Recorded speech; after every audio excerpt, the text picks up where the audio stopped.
Hey, everybody, I'm Lynn Petrak, Senior Editor at Progressive Grocer, and welcome to Top Women in Grocery. It's a podcast focused on the trends, topics, and interests that move women forward in grocery retail. We spotlight extraordinary women in the industry who have successful careers and interesting lives and who make the positive impact on their workplaces and their community. One urgent topic that's top of mind among many in our industry lately is food access, especially in rural communities. We know it's been a tough operating environment for many grocers in rural parts of the country. Just this summer, we wrote about store closures in central Iowa and Oklahoma, where residents now have to drive up to 20 miles to get their grocery shopping done today. So today, we're talking about this topic with Rial Carver, Program Director at the Rural Grocery Initiative. A rural grocery extension specialist with K-State Extension, Rial earned her Master of Regional and Community Planning from Kansas State University in 2019. Prior to moving to Kansas, she worked as Sustainability Coordinator at Virginia Tech Dining Services, where she increased local food sourcing, implemented composting initiatives, and initiated a reusable to-go container program. She received a BS in Environmental Policy and Planning with a minor in Civic Agriculture and Food Systems from Virginia Tech.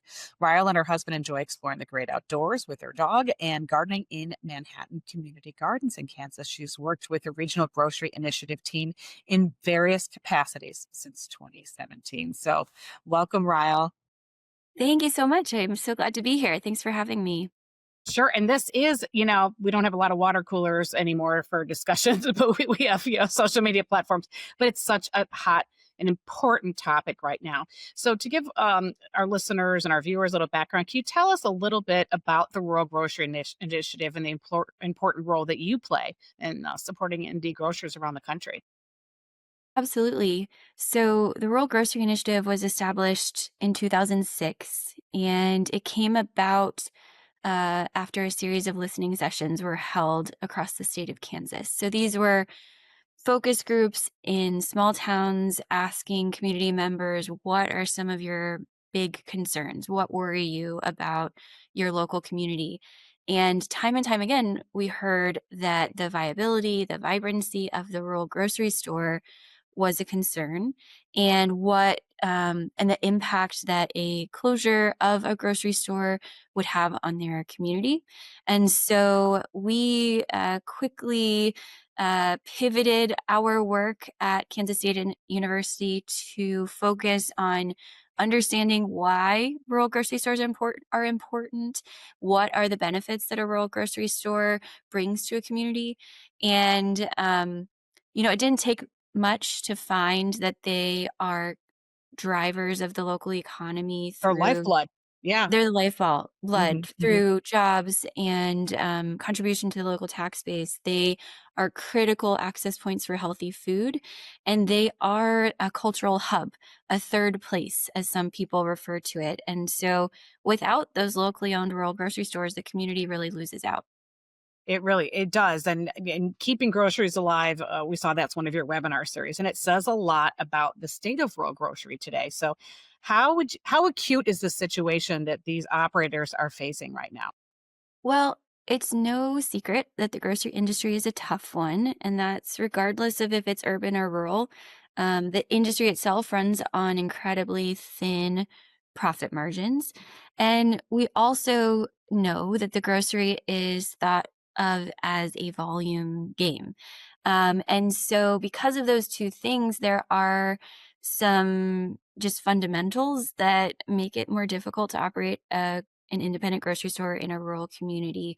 If the net profit margins are typically between 1 and 3%, and the difference between 1% on 20 million in sales versus 2 million in sales, that really paints a clear picture on what a grocery store can do to invest back into their store, to stay on top of trends, to be competitive in their pricing. And so, the industry characteristics really play a role here. We also have seen some trends in consolidation in the industry that have made it harder for small town grocers to access wholesale pricing and wholesale suppliers.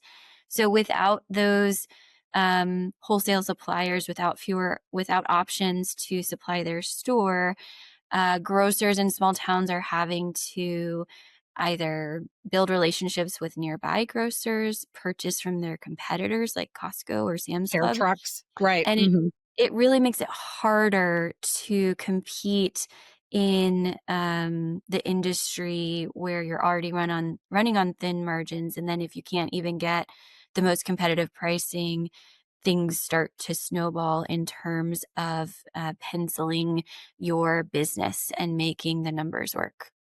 And are you getting more people reach out to you, getting more involved in it, wanting to coming to you, learning from you? How would you describe kind of interest from these operators around the country at different points? Well, another trend that we've seen in rural grocers, and this is actually not specific to rural, Hmm.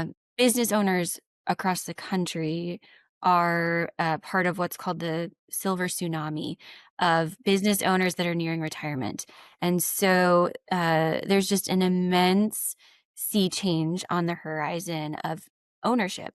And this is not, rural grocers are not immune, and so we've seen there are grocers nearing retirement trying to find an opportunity to exit the business but maintain the store in their community.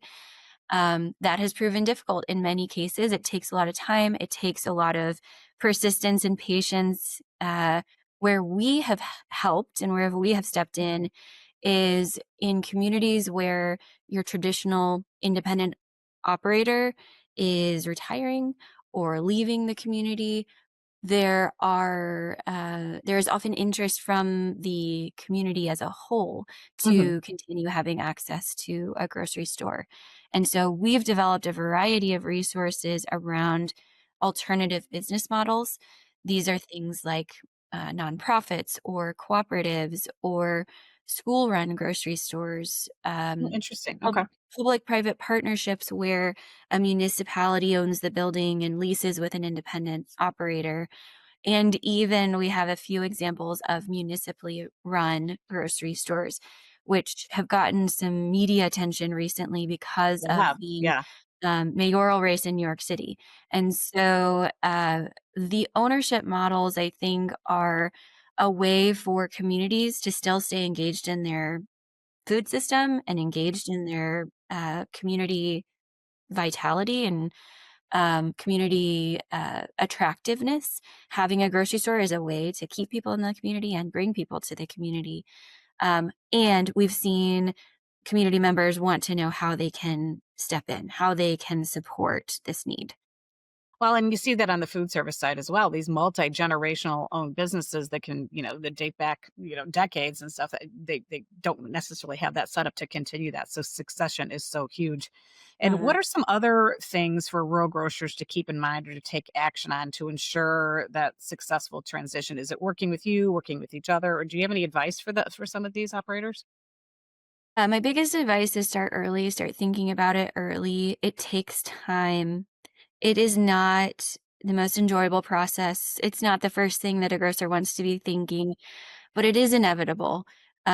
Grocers will leave the store at some point, and after years of building on their legacy, in many cases, especially for these multi-generation owners, it is so critical to be talking about it, thinking about your options early.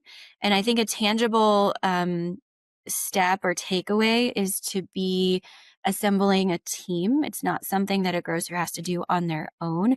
There Mhm, are mhm. people, there are specialists that focus on this. And the Rural Grocery Initiative has developed a course that trains resource providers across the country to support rural grocers through this process. Great.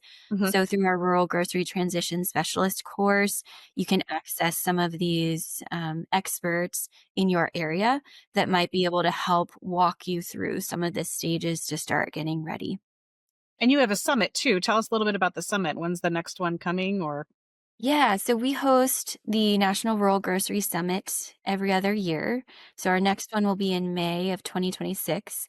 This event started in 2008. The first one was held in a barn in wow. rural Kansas. Okay. We had about 50 rural grocers in the room, and It has grown steadily over the years. So from 2008 to 2022, we hosted it in Kansas. Hmm. In 2024, we moved outside of Kansas for the first time, hosted it in Montgomery, Alabama. And in 2026, we're really excited to go to Fargo and to partner with Minnesota Extension as well as North Dakota Association of Rural Electric Cooperatives to put on the summit in the upper Midwest. Both of those states have done a ton to support rural grocers and to think creatively and outside of the box to support rural communities with access to healthy food. And so we're excited to have the chance to highlight some of those examples. We'll have some tours that people can go visit rural grocers in the area. And then, of course, we'll have breakout sessions, keynotes, all on topics related to rural grocery and rural food access. Because those rural communities are everywhere, right? They're Mhm. every. I can't imagine a state that doesn't have issues kind of related to this. It's some part of their state for sure. It really is an immense topic. It impacts so many. It is for being something that impacts so many, having an opportunity to come together in a place where, grocers often can feel, at least rural grocers in my experience, can often feel isolated. They're the only one in town often. And so having an opportunity to come together, network, talk about some of the challenges they're working through, and to really have a focus on the smallest of small towns and the grocery stores in those communities. The independent grocery scene can be sometimes too big for some of these rural grocers to feel like they fit in. But so having a specific outlet for these rural grocers is what we're trying to do. And we have partnered with many of the independent grocer organizations to put on this event in the past. So the independent grocery network has been an important partner in some of our work over the last few years. And it's such great, important work. It's such a, I think it's, sentimental for a lot of us because it's just a part of the history and the fabric of this country. It's what people talked about, the American dream and keeping those businesses going and supportive and something so important is nourishing people, right? Well, and to me, it seems like in this sea change of ownership, we're seeing a new face in grocery. Um, Often, traditionally, it had been a male dominated industry. And in more recent years, I've seen women who see a need in their community really stepping up to fill that need. And what that has meant, what we have learned is that there are individuals joining the grocery industry that do not have generations of grocery experience under their belt. And so there is a huge need for support Hmm. and assistance to help these grocers do the best that they can and compete in an ever-changing industry, as you mentioned earlier. For sure. And we love that enthusiasm and support for it for sure. Well, thank you so much, Raul, for joining us. I appreciate it. Is there a website can we share your website so people can learn more? Absolutely. You can find all of our resources at ruralgrocery.org. And thank you so much, Raul, for that. We really, really appreciate your time today. And if you have an idea for a podcast topic for us, please send me an email, lptrek@ensembleiq.com. Thanks so much. Thanks for watching and listening, and have a great day.